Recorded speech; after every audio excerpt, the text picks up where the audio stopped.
श्री राधे कृष्ण।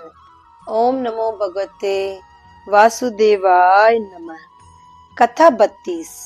भगवान का चतुर्भुज स्वरूप में दर्शन देना और गोकुल चले जाना।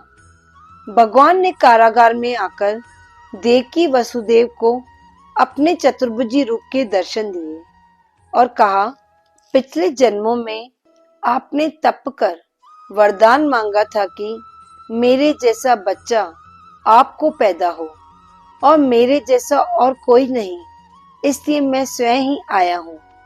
और नंद व यशोदा ने भी तपस्या की थी और वर मांगा था कि मेरी बाल लीलाएं देखें, तो इसलिए अब देर न करो, जल्दी मुझे गोकुल में बाबा नंद के घर छोड़ आओ और माता यशोदा को जो कन्या जन्मी है उसे यहाँ ले आओ और कंस को दे देना।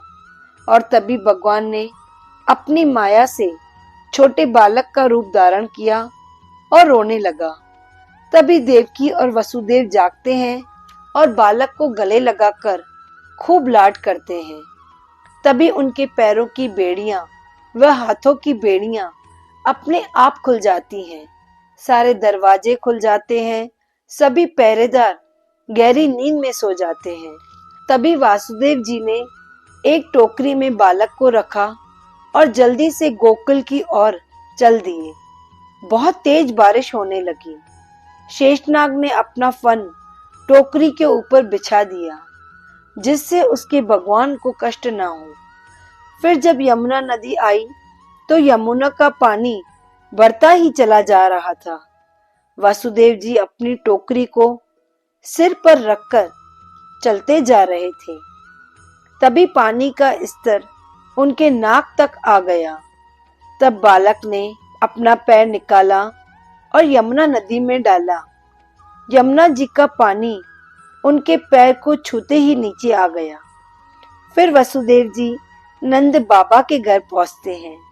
उनके दरवाजे खुले हुए होते हैं। सबको नींद आ चुकी थी। माता यशोदा के पास अभी जन्मी बालिका लेटी हुई थी, जिसका पता स्वयं माता यशोदा को भी न था। फिर वासुदेव जी अपना बालक वहां लेटा कर और बालिका को वहां से उठाकर वापस ले आए और वापस कारागार में आकर सब दरवाजे व बेड़ियां पहले की तरह बंद हो जाते हैं। सारे पहरेदार जाग जाते हैं। बालिका के रोने की आवाज सुनते ही कंस को खबर भेजी जाती है और कंस अपनी नंगी तलवार लेकर दौड़ा दौड़ा वहां आता है।